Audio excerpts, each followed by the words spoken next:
Tanuj loved roses. Whenever he came home late, he would bring a rose and melt away my anger. Will those days ever return? Lost in such thoughts, Smriti was deep in contemplation. Bharat, hasn't Dad arrived yet? Ranjani asked Bharat. No, call and check, he replied. I will, Ranjani said as she dialed Tanuj's number. Dad, where are you? How much longer will you take? I'm just outside the hotel. Dear, I'll be there in 2 minutes, Tanuj replied. All right, come quickly. We are already inside, she said and hung up the call. Dad is outside. Now what should I do? I'm really scared. What if they bring up their past arguments and start fighting again? That won't happen. Don't overthink, Bharat reassured her. Bharat hadn't noticed Ranjani's sari properly before. Now, stepping back a little, he observed her closely. Oh my, sorry. I mistook you for my friend Ranjani. Bharat, this is not the time for jokes. I'm not joking, Ranjani. Look at you. Oh my God, I didn't even notice before. Ranjani, you look so beautiful in this sari. Can I kiss you? He asked as he stepped closer. Stay away, she said, pushing him away angrily. Were you closing your eyes all this time? I thought you'd like me wearing a sari, but you didn't even notice me? And now, suddenly, you want a kiss? Sorry. Just saying sorry won't do. You need to take 10 squats as punishment. That's impossible. Why? You can't even do 10 squats for me? It's not that, Ranjani. My pants are too tight. This isn't even mine. I borrowed it from someone here. If I squat, the pants might tear apart. Hearing this, Ranjani burst into laughter. All right, forget it. Dad is about to arrive. I'm going to Mom, she said and started walking away. But Bharat grabbed her hand and stopped her. Don't go there. Let them talk in private for a while. You can go later, he said. Are you sure? She asked. Yes. This is the right plan. If they share their thoughts, they might come closer again, he explained. Just then, Tanuj arrived. Dad is here, Ranjani whispered and hid behind a wall.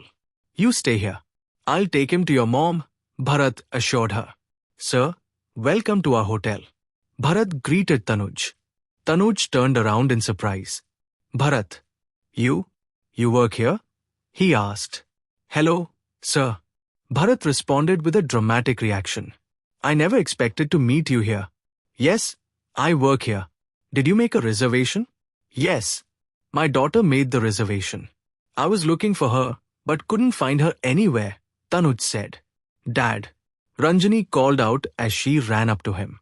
Ranjani, Tanuj exclaimed, hugging her tightly with joy. How have you been? He asked. I'm doing great. Look at you. Though, you look so weak, she said. I'm perfectly fine, dear. Just aging, that's all.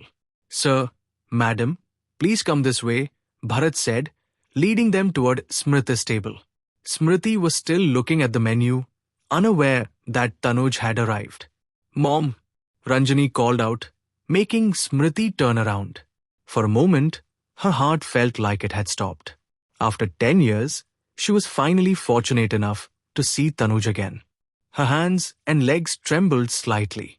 As soon as she saw him, old memories flooded her heart. A smile appeared on her face. She wanted to embrace him and forgive all the pain she had carried within her for years.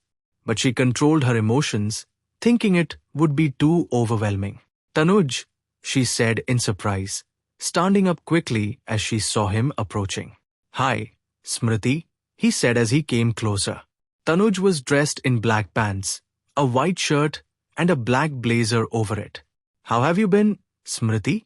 He asked. Her heart was filled with immense joy. I'm doing well. How about you? She said as she hugged him. I'm also good, he said, embracing her in return. It's nice to see you after such a long time, Tanuj said. They remained in the embrace for a few more moments. Bharat, who was standing beside Ranjani, leaned in and whispered, You told me not to come, right? Then why did you? I couldn't stop myself after seeing Dad. It's been so many years since I last saw him, she replied. Now look, You've come here like a storm in a peaceful temple. What should I do now? She asked. Make some excuse and come with me, he said. Okay, she said softly. Mom, Ranjani called out, but Smriti and Tanuj were still holding on to each other, talking. You guys carry on. I'll go place the order for dinner, she said. That made the two of them finally step apart. You can order here, right? Why are you going outside? Ranjani asked. Do I have any work here? You to talk in private for a while, she said, smiling as she walked away. Ranju, Ranju. Smriti called after her, but she was already gone. Bharat also followed her. She's not a little girl anymore, Smriti. She understands everything, Tanuj said. What does she understand? Nothing really happened here, Smriti said, to which Tanuj remained silent. His silence made Smriti understand, and she blushed but kept her feelings hidden. All right, sit down, Smriti said. Both of them sat down. For a few moments, they remained silent. They couldn't find the right words to start a conversation. The long separation of 10 years had turned them into strangers. You've become so thin, Tanuj. Smriti finally broke the silence. But you still look even more beautiful than you did 10 years ago, he replied. Are you eating properly? Looking at you, it seems like you're not paying attention to your meals. That's not true, Smriti. I'm just getting older, that's all. As if you're so old. You're just 50 years old, she said. Well, it's like taking the first step toward old age, he joked. Once again, silence settled between them. Smriti had already decided that she needed to speak her heart out. Tanuj, can I ask you something? She said. Yes, go ahead. Every day, I feel like the decision we made 10 years ago was a mistake, she said. Smriti, why do you want to dig up the past? If you keep reopening old wounds, they'll only hurt more. It's not like that, Tanuj. Look at where that decision has brought us. Our daughter has been holding onto resentment towards me for years. We never had a single day where we truly spoke to each other. But today, the fact that all three of us are here together has made her so happy. Since morning, she has been talking to me so warmly. Seeing that, I truly feel like the decision we made was wrong. You're right. Growing children need both their parents. They grow up watching them. But we separated for our own reasons without thinking about her happiness. Whether it was joy or sorrow, at the very least, we could have stayed together for our daughter's sake. I should have tried harder, he said. We were both at fault, Tanuj. I should have set aside my ego and looked at the reality of the situation, but I didn't.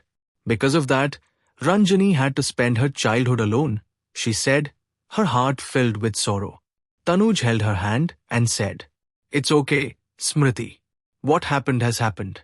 At least from now on, let's be present in her life, he said. How is your hospital doing? She asked. It's going well. It has become my whole life now. When I was with you, I always wanted to come home early, see my daughter's face, and spend time with both of you. But now, what is there to go home for? That's why I spend most of my time at the hospital. It's the same for me. Most of my time is spent in court, handling cases and clients. I've almost forgotten what personal life even means. And now, Smriti? He asked, continuing the conversation. You should tell me. There's nothing special in my life anymore, she replied. Why do you think like that? Today, you look as beautiful as a queen. There may not be anything special in your life, but isn't the fact that your beauty hasn't changed even a bit something special in itself? He said. Tanuj, you have changed so much. You never used to flirt like this before, she said, blushing. I got into the habit of reading novels during my free time. Maybe it has influenced me. Did you spend all your time just reading novels? Didn't you ever feel like getting married again? She asked. How is that possible, Smriti? I could never imagine someone else in your place. Oh wow. Have you turned into a romantic poet after reading all those books? She teased. Didn't you ever feel like getting married again? He asked. Maybe once or twice. But then I remembered Ranjani's love for you. Bringing another person into her life in your place didn't seem right, she said. Smriti, You are lying. You are just using our daughter's name to hide your true feelings. What am I hiding? She asked. I know that you can't imagine anyone else in my place, he said. If you knew that, then why did you stay away from me for so long? She asked, getting emotional. Her eyes widened. If I had come back, would you have accepted me again? Or would you have rejected me with the same ego? He asked. Oh, so I was the only one with an ego? Didn't you have any? You could have at least made a phone call or sent a message to ask how I was. But you didn't. That alone shows how much ego you had, she said. A slight anger appeared on Tanuj's face. Was there some rule that I had to be the one to call? What stopped you from reaching out? He asked. You're still talking in the same tone. You're always ready to argue, she said. It's not me, it's you, he replied. Both of them sat there, frowning at each other in frustration. But eventually, they realized that they were repeating the same old cycle. Smriti, do you see what happens when we let anger take over? With just one word, we were about to start another fight, Tanuj said. We forgot that anger is also part of true love, she said.